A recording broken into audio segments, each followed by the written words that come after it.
Isolde chooses to sacrifice her sight. She performs a ritual of atonement, permanently blinding herself to the dead and breaking the curse's final binding. The sight surrender. The chamber held its breath. Isolde stood before the altar, her palms pressed flat against cold stone worn smooth by centuries of hands like hers.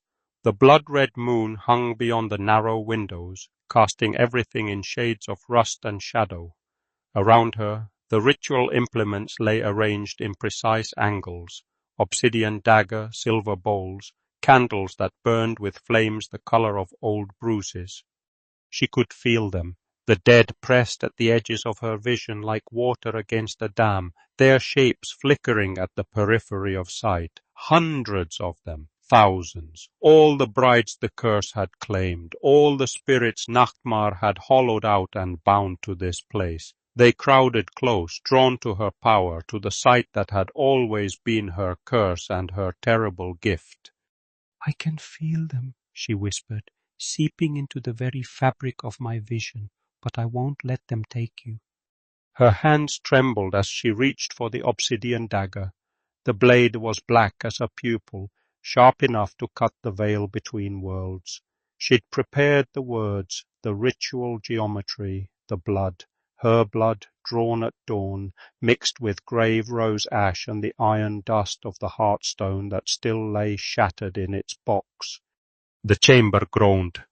Not a sound from the world of the living, but something deeper. The air itself seemed to thicken, and the candle flames guttered sideways as if something vast had turned its attention toward her. The portraits on the walls, her ancestors, the hollow vein bloodline stretching back through generations of cursed women. Their painted eyes seemed to track her movement. A shape coalesced above the altar. Not quite solid, not quite shadow. The spirit of Nachtmar manifested in ripples of spectral light, its form vast and terrible, the outline of a man who had never been entirely human. When it spoke, the words came from everywhere at once, from the walls, from the floor, from inside her own skull. "You would trade your sight for freedom? A foolish sacrifice, for darkness will claim you still." A spectral hand reached toward her shoulder. Isolde felt the cold before the touch, a deep marrow cold that made her teeth ache. She didn't flinch. She'd known it would come to this. The spirit would fight. It had fed on her visions for years, had grown fat on the suffering of the trapped dead, and it would not release her easily. "Darkness is my birthright," Isolde said, her voice steady despite the tremor in her hands, "and with it I shall walk unbound." She plunged the dagger into the altar. The blade struck the stone and blood bloomed outward, spreading across the runes like water finding cracks. The blood was hers. Of course it was hers. The ritual demanded a price, and she was the only one who could pay it. The moment the blade pierced the stone, the chamber erupted.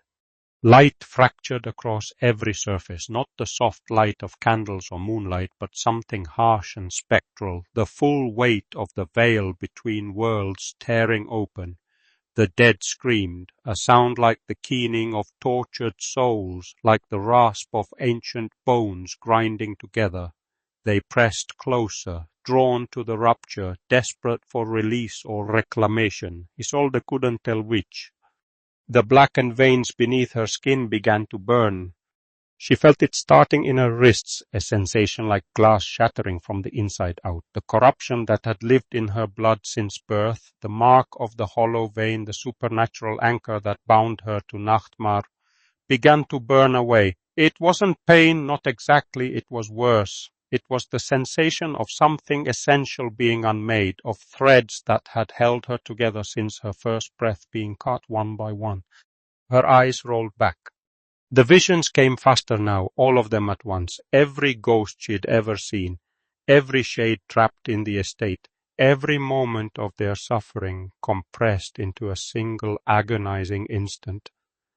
She saw their deaths, the women who'd come before her, the brides Nachtmar had claimed, the way their light had been hollowed out and consumed.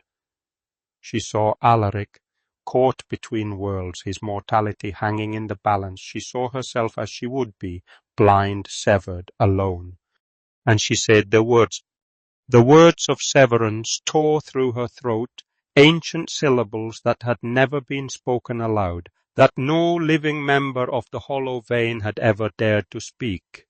They burned as they left her mouth. They tasted of copper and ash and something older than language. The heartstone shattered.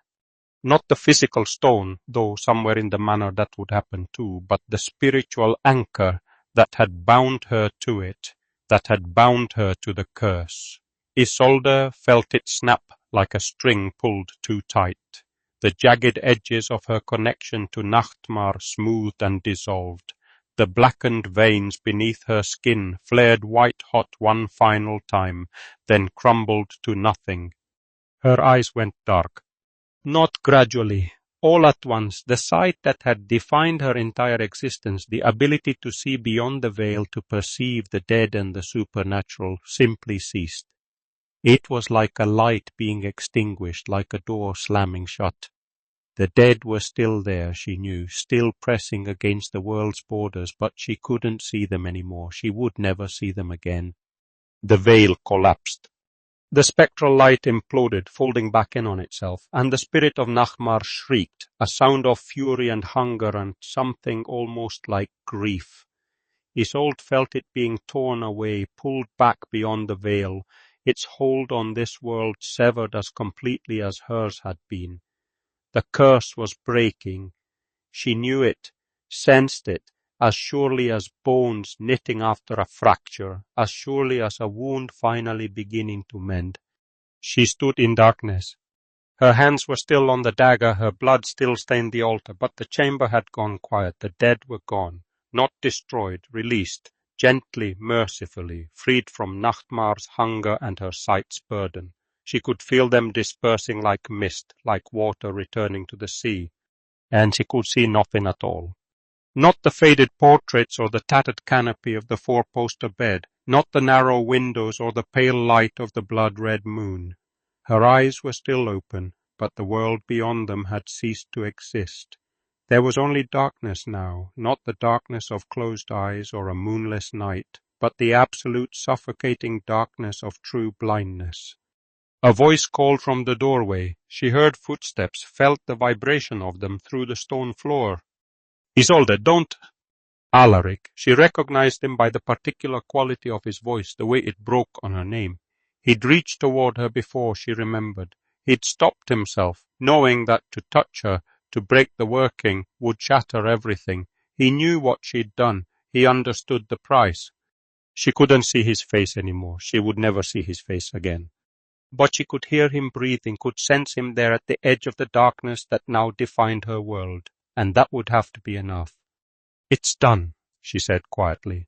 Her voice sounded strange to her own ears, thinner somehow, as if part of her had been carved away. Perhaps it had. "The curse is broken. You're free."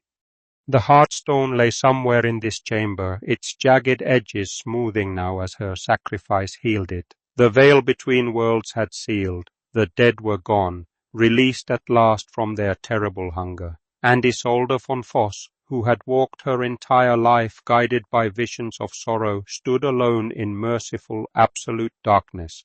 She lowered her hands from the altar and waited for whatever came next.